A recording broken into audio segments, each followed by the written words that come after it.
Welcome to this episode of Cooking with the Kid. It's early October here in Wisconsin, which means it's cooling down, it's fall, football, and most important, it's apple season. I was inspired by a relative to do an apple pie in today's episode. So today you're going to see two portions in order for us to put together an apple pie. First of all, we're going to put together the filling. Then we're going to put together the crust. Put those two together, bake it, and have us a nice fall football apple pie. So now we're going to speak about your pie filling. The ingredients are pretty simple. I have 6 apples, which are going to yield about 6 cups of sliced apples. We'll prepare those in a minute. Just a dash of nutmeg, a tablespoon of ground cinnamon, a teaspoon of ground cinnamon. We have 2 tablespoons of flour and a cup of sugar. We're going to go ahead and slice the apples, and we're going to mix all this stuff together so we can have our pie filling. One thing about the apples I wanted to make sure that I let everybody know is a lot of recipes call for just Granny Smith apples, the green ones that you see here, but I found that if you put a little tart with sweet, you get a really nice combination and the flavors really come together.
For the crust today, this is going to be the ingredients we're going to be using.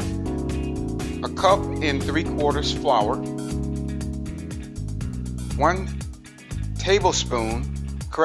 teaspoon of salt, 12 tablespoons of cubed cold butter,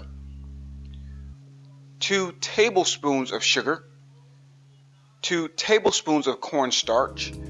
And if you can see in the back, I have a 1/2 cup of water mixed with a tablespoon of apple cider vinegar, very, very cold, ice cold. As a matter of fact, you want to put it in the freezer until right before you get ready to use it. Okay, with the crust, what we're going to do is take your large mixing bowl. You're going to add all the dry ingredients. So, like I stated earlier, we're going to do the cup and 3/4 of flour, 2 tablespoons of cornstarch. Make sure you get all your cornstarch because it can get sticky on the sides. 2 tablespoons of sugar. And 1 teaspoon of salt. Okay, and I'm going to whisk this all together. Make sure we get it mixed really nice. Then we're going to add that cold butter into your flour mixture.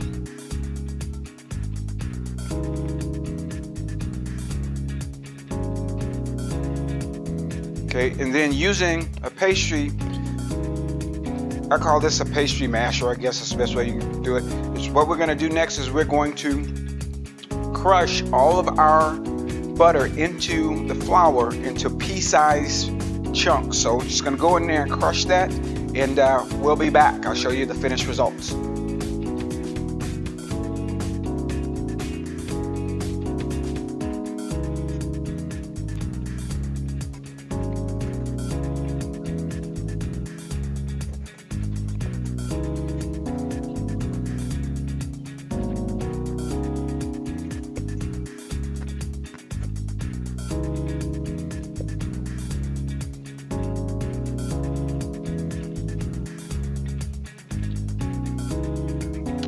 At this point, what we're going to start to do is we're going to add that cold water apple vinegar mixture that we pulled out of the refrigerator, and we're going to add it a tablespoon at a time.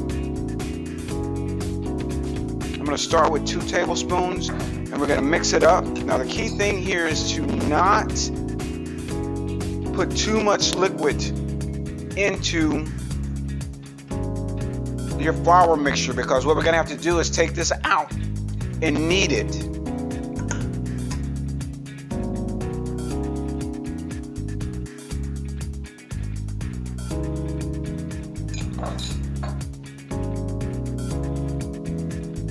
Mixing it up.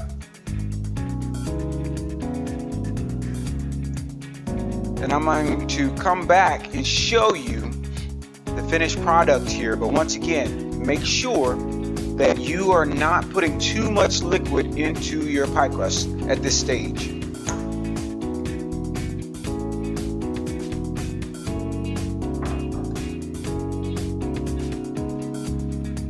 So at this point, your dough should have started to come together pretty well now, but we're not done yet, because what we're going to need to do is transfer it on a clean surface using 2 tablespoons of flour to knead it maybe 4 or 5 times, and then what we're going to do is going to wrap it really tight for about an hour, right before it's time for us to use it.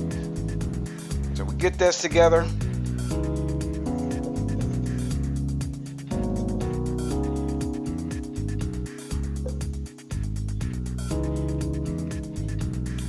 All right, and we're going to knead these.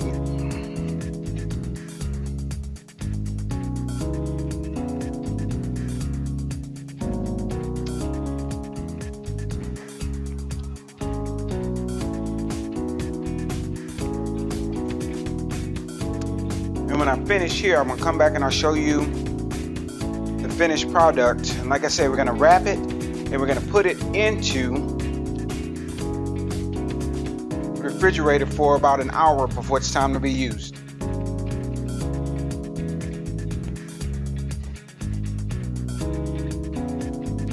We finished kneading our dough, wrapped it up pretty good, and at this point we're going to stick it in the refrigerator for about an hour until it's time for us to get ready to use it. Okay, we've got the pie crust just about ready. It's rolled out, and what we're going to do here is just add some fork marks across the bottom there, a little bit more like air to come through.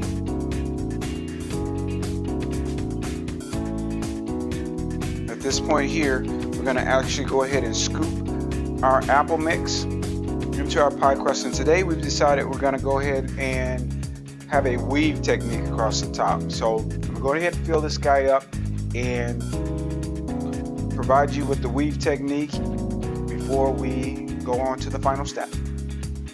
Now that we enter our final prep stage, one of the things we want to make sure we do is take an egg and beat it so it's nice and mixed. And what we're going to do is just going to brush that egg over the top of our crust.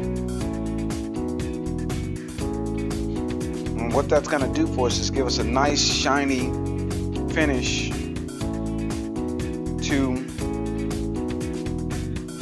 for our presentation of the crust.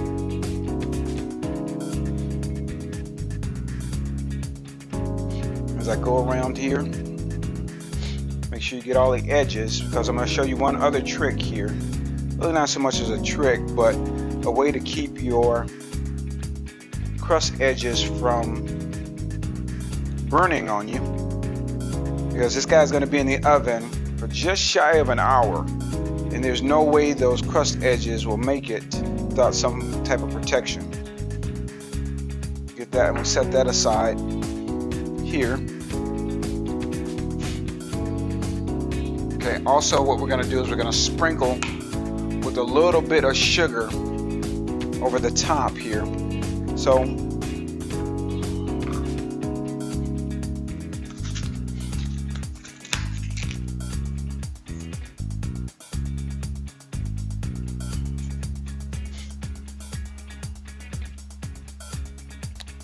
now finish this right here up. I've got my oven set for 400 degrees. What we're going to do is the first 20 minutes is going to be at 400 degrees. Then we're going to reduce the heat to 375 and finish it up. And I'll see you guys in about an hour. I did tell you guys here that I was going to give you a tip and a trick, but what I did is I just took some aluminum foil, square piece, cut out the center just so I could cover my edges so they don't burn. You can go out and buy a pie shield, but if you got some aluminum foil, that'll do as well.